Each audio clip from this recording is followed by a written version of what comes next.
moi je viens, comme Jean et comme d'autres, dans cette salle, très clairement de l'univers traditionnel. Moi, je n'ai pas peur du mot, je le trouve très, très clair, on va dire vitré, pourquoi pas, de l'immobilier, notamment de la négociation. J'en suis pas peu fier, même si je sais tout ce qui ne va pas bien dans ce secteur-là, mais enfin, c'est une partie du secteur immobilier estimable. Ça, c'est une chose. Simplement, j'ai la foi du converti. J'ai constaté ces dernières années qu'un nouveau modèle d'exercice apparaissait. Pas si nouveau que ça, mais je confesse ne l'avoir pas réalisé à la première heure, pas en 2002, pas en 2005, bon, mais très clairement il y a 2, 3 ans, 4 ans.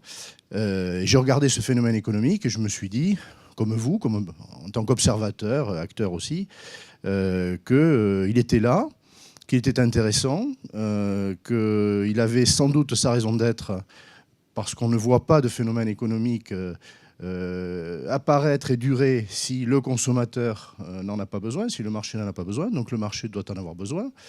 Et je m'y suis intéressé.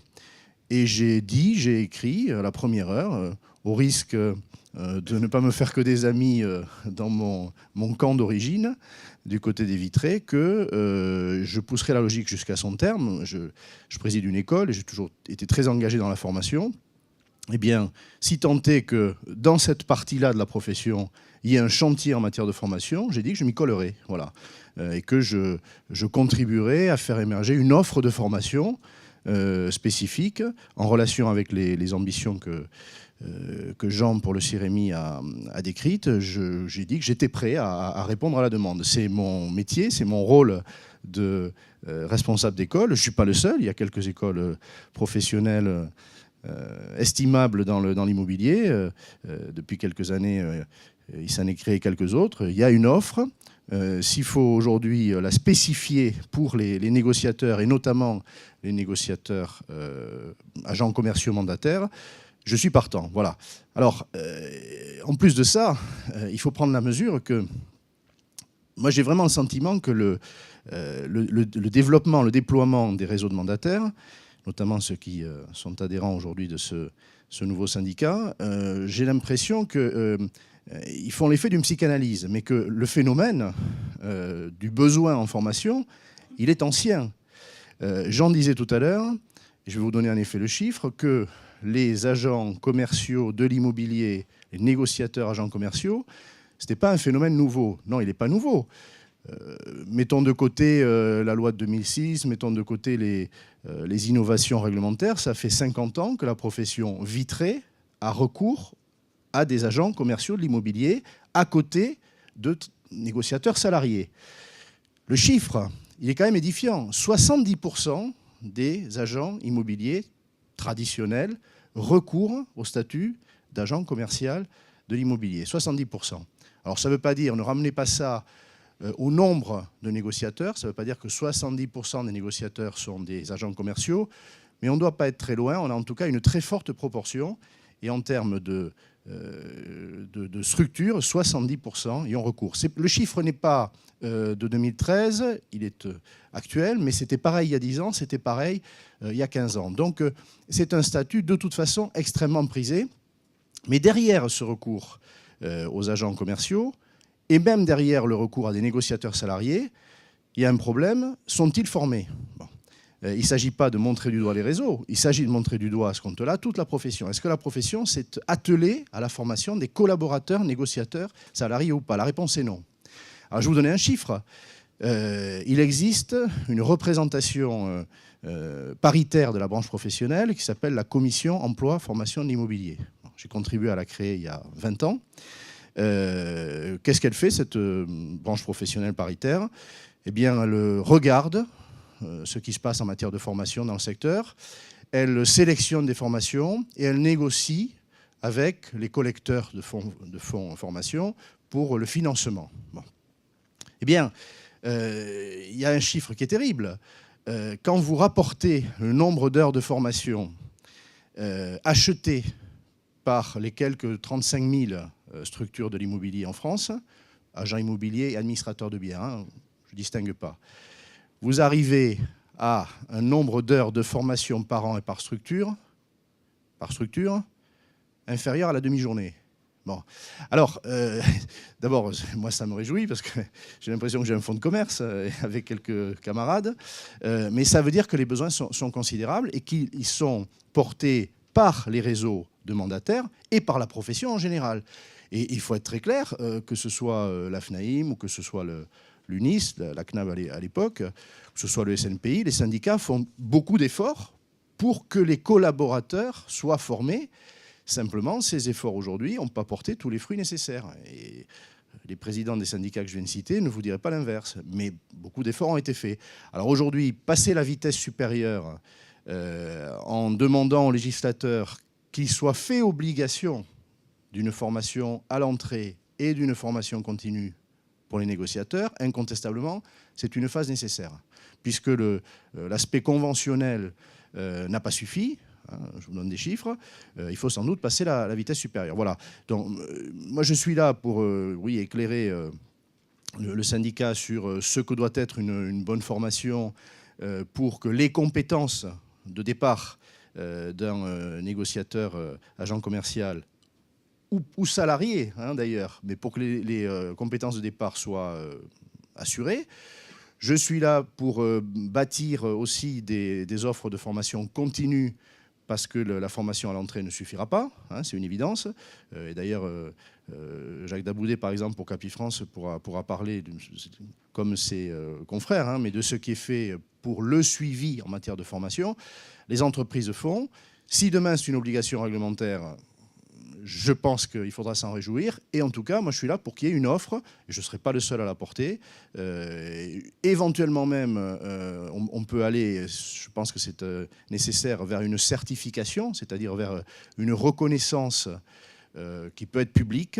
Elle peut être privée dans un premier temps, publique dans un second temps. Une reconnaissance des compétences nécessaires à l'entrée. C'est-à-dire que le négociateur devra pouvoir attester. Il aura suivi une formation qualifiante et il pourra attester qu'il a effectivement les compétences nécessaires. Voilà, on peut aller vers une certification, une reconnaissance. Voilà en quelques mots le sujet. Et voilà mon rôle dans le travail fait par le syndicat pour le compte de ses adhérents et je dirais des autres. Ça, c'est le malheur d'un syndicat, c'est qu'il travaille aussi pour les autres, il travaille pour l'ensemble de la profession, mais en tout état de cause, il y a un besoin qui est avéré. Parmi les choses, les attaques qu'on reçoit, c'est de dire si un client a un problème, d'accord, avec un agent, avec un négociateur, eh bien, il peut toujours aller voir l'agence, ce qui n'est pas le cas si la tête de réseau se trouve à 500 km. Alors, bon, ça, nous sommes en 2013. Si d'ailleurs le législateur a prévu que nous ayons des RC professionnels, qu'on n'active jamais d'ailleurs, puisque vous le voyez affiché, le taux de sinistre dans les réseaux de mandataires est de 0,0%, ça on l'affiche, on l'affirme, et c'est incontestable. Il y a une raison fondamentale à ça, c'est qu'en 2006, la loi ENL qui a obligé donc les négociateurs à être agents commerciaux a également obligé que ces agents commerciaux ne rédigent pas les compromis de vente, l'avant-contrat, donc qui est la source principale des litiges possibles. Eh bien, comme nous ne rédigeons pas les avant-contrats, eh bien, nous avons un taux de sinistre qui est égal à 0%. Ceci étant rédigé par les notaires. Ceci étant bien sûr rédigé par les notaires qui ont fait entre 7 et 10 ans d'études juridiques et qui nous semblent un peu plus appropriés pour pouvoir rédiger les compromis de vente. Voilà, donc ça c'est la raison pour laquelle donc, on n'a pas plus il n'y a pas de question, de fondement par rapport à cette attaque que nous subissons sur cet aspect. Alors, je voudrais donner un petit aperçu de ce qui se passe également des négociateurs qu'on appelle, les négociateurs dans le monde. Alors, mis à part l'Espagne, le Portugal, je suis sûr qu'il n'y a aucune condition d'accès pour les négociateurs, peut-être l'Italie. D'ailleurs, il n'y en a même pas pour le patron d'une agence en Espagne. Il n'y a pas de loi au gay. Mais à part ces pays-là, peut-être d'autres qui sont... je n'ai pas été voir jusqu'au Zimbabwe. Mais au moins, si on regarde les Pays-Bas, la Belgique, la Suède, les États-Unis, évidemment, tous les négociateurs donc des agences, ont une licence, ils ont une aptitude, une certification. Et on est pour l'instant un des seuls pays qui n'avons pas cette fameuse certification, alors donnée par l'État, les pouvoirs publics, ou donnée par un ordre ou par un conseil supérieur, je ne sais pas. Mais il faut absolument avoir cette licence en cours de validité pour pouvoir exercer la profession de négociateur. Ce qui n'est pas le cas en France pour tous les négociateurs, quel que soit leur statut. Voilà. Donc c'est important. Alors ça, c'est le préambule pour vous dire que, et les écrans, on va arriver au terme de notre conférence, et vous pourrez poser les questions à nos amis mandataires qui sont ici présents. Ça fait partie donc des propositions qu'on l'on fait. C'est d'avoir un socle commun de formation obligatoire, chose que nous avons déjà au sein de nos structures, et on veut qu'au final, cette aptitude pour pouvoir exercer le métier de négociateur soit sanctionnée par avec un niveau minimum qui peut être sur un QCM qu'on a identifié. Pour l'instant, on a 300 et quelques questions d'identifier sur des aspects juridiques, mais aussi de bâtiments, d'environnement, savoir ce que c'est qu'une copropriété, la loi de 65, etc. Donc, de connaître tout ça et d'avoir un minimum de bonnes réponses pour pouvoir exercer le métier de négociateur. Voilà nos propositions. Alors, la deuxième qui suit avec, c'est effectivement une certification avec ce système de notation et la création d'un groupe de travail sous l'égide des pouvoirs publics. Donc, c'est déjà en cours, de manière à apporter cette future certification que l'on appelle de nos voeux. D'accord ? Voilà. Donc, la troisième chose que nous aimerions, nous sommes encore une fois en 2013 et l'accès à Internet étant ce qu'il est, nous aimerions qu'au-delà d'une simple carte comme ça, difficilement personne ne la connaît, mis à part les agents immobiliers, nous aimerions qu'il y ait un fichier central national des négociateurs. Et ça, c'est une idée que nous avons honteusement repris de la CNACIM, qui a eu l'idée déjà il y a un bon nombre d'années et qui nous en parle à chaque fois. C'est d'avoir un fichier central des négociateurs identifié sur Internet gratuitement par le grand public. Donc ça permettrait de dire, le négociateur Jean-Pierre Durand qui travaille à Dunkerque, il est identifié comme ayant reçu, subi, suivi une formation minimum et sanctionné par le diplôme, donc il a une licence. Où travaille-t-il ? Il peut très bien travailler dans un réseau ou dans une agence vitrée classique ou dans un de nos réseaux de mandataires. Une fois qu'il a sa licence, peu importe là où il va travailler. Mais au moins, il serait certifié et identifié par le public. Voilà. Donc ça, c'est le troisième effet. Donc, juste avant de passer le témoignage au mandataire, je vous demanderai s'il y a des questions, mais la proposition forte que nous faisons aujourd'hui, 27 février 2013, c'est de dire: nous souhaitons donc une formation obligatoire sanctionnée par un diplôme, une certification, et ce fichier national qui permettra donc par le grand public d'identifier les professionnels qui viennent les voir au quotidien, leur prendre des mandats, faire des avenants et faire tout le travail qu'il y a à faire avec les particuliers. Si on a cette démarche aujourd'hui dans le cadre du CIREMI, donc du syndicat des réseaux mandataires immobiliers, c'est parce qu'on l'a évoqué, il y a un certain nombre d'attaques, il y a des réalités concrètes sur le terrain dans notre profession, mais c'est qu'on a une vraie volonté de professionnaliser ce métier. On l'a dit, à l'étranger, il y a des cartes professionnelles obligatoires. C'est quand même ahurissant de découvrir en 2013 qu'en France, pour exercer le métier de négociateur immobilier, il n'y a aucune contrainte. Beaucoup de métiers qui sont proches des nôtres, d'ailleurs, aujourd'hui, ont fait le chemin. Je prends l'exemple de l'assurance il y a une dizaine d'années, où pour exercer, il faut au minimum 250 heures. On pourrait prendre l'exemple tout récent des courtiers en immobilier qui, aujourd'hui, ont l'obligation également d'avoir un niveau 1, niveau 2, niveau 3, etc. Sur le crédit, bien sûr, parce qu'on parle de courtage en crédit. La certification des diagnostiqueurs, qui elle aussi est en phase d'être renforcée, etc. Donc notre volonté à nous, modestement, patron de réseau mandataire, c'est d'apporter notre pierre à l'édifice en réglementant un peu mieux cette profession. Pourquoi ? Force est de constater qu'aujourd'hui en France, 40% des transactions immobilières sont encore traitées de particulier à particulier. Force est de constater également que l'image que nous portons auprès du grand public n'est pas forcément des meilleures, même si elle s'améliore. Il faut se demander pourquoi on a une mauvaise image. Parce que je pense qu'on a effectivement sur le terrain, dans tous les réseaux, peut-être dans les nôtres peut-être un peu moins, des gens qui n'ont pas une qualification professionnelle à même de satisfaire les clients. Et on en revient toujours à cette problématique, c'est le consommateur. Il faut qu'aujourd'hui, notre profession apporte un vrai service aux consommateurs, digne de ce nom, de manière non seulement à être respecté, à avoir une image qui soit confortable, mais également justifier les honoraires que nous percevons. Voilà. Donc tout le débat que nous avons aujourd'hui dans ce syndicat, c'est de dire qu'il nous faut, à notre niveau déjà, il faut toujours commencer par soi-même quand on veut changer les choses, montrer l'exemple en matière de formation professionnelle, raison pour laquelle tous les membres du CIREMI s'engagent, d'accord, dans une démarche de professionnalisation. Et au-delà de ça, c'est-à-dire que s'engagent à ce que les conseillers qui sont sur le terrain pour compte de ces réseaux n'exercent ce métier qu'après avoir suivi un minimum de formation obligatoire et s'engagent contractuellement à suivre une formation professionnelle tout au long de leur parcours. Voilà. On a fixé des règles, on ne les a pas citées, mais on a quand même défini au sein du CIREMI qu'il fallait un minimum de 70 heures de formation. Voilà. C'est pas rien, c'est pas non plus...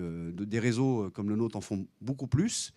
Mais en même temps, je pense qu'en ayant déjà 70 heures de formation, on aura, je dirais, beaucoup avancé au regard des 3 heures dont parlait Henri. Et ça, pas que pour les réseaux mandataires, évidemment, parce que nous le pratiquons déjà. Tous les membres le pratiquent déjà. On est même au-delà de ces 70 heures, puisqu'on est plutôt aux alentours des 150, alors chez CAPI, 168 heures d'heures de formation, parce que ça s'impose et ça me paraît une évidence. Voilà. Donc c'est ce que je voulais ajouter par rapport à la démarche qui a été présentée à l'instant. Ok, merci Jacques. Alors, si vous le voulez, on va pouvoir passer aux questions de nos 4 mandataires qui ont bien voulu se prêter à l'exercice. Alors, il s'agit de Franck Bernard du réseau CAPI, c'est ça oui, c'est ça, voilà, tout à fait. Voilà, CAPI France qui est ici. D'Emmanuel Pascal de Safety, Jean-Marc Fressing de Mégagence et Marc-Antoine Fieschi de IAD qui est ici présent également. Alors, si vous avez des questions, eh bien, vous pouvez leur poser.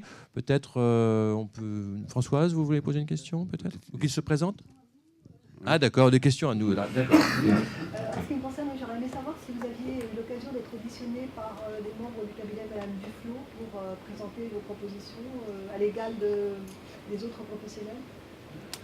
Alors, la réponse est oui, puisqu'on en sort. Donc, effectivement, on a été auditionné par le ministère de la Justice. Enfin, voilà. Hein. Et demain, ministère du Logement.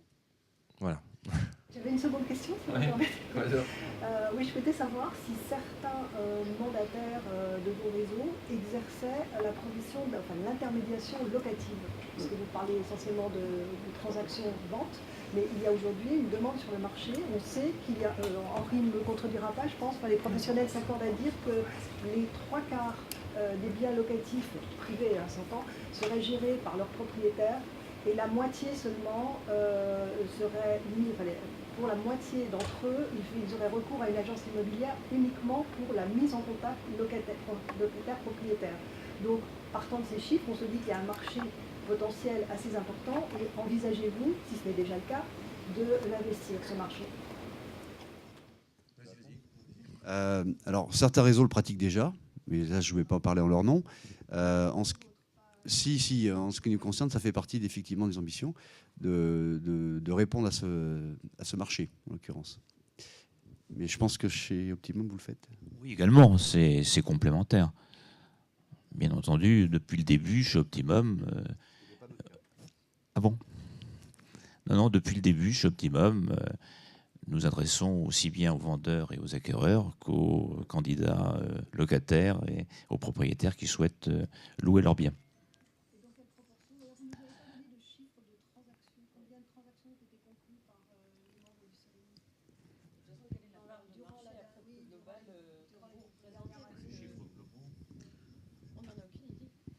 Alors aujourd'hui sur le marché, les chiffres globaux sont de l'ordre de, c'est des estimations, de 7%, 7 à 8% du marché pour les réseaux mandataires. Et il faut savoir qu'il y a 2-3 ans, on était à 3% du marché seulement. Donc une très forte croissance et qui continue avec la croissance des réseaux dont on parle.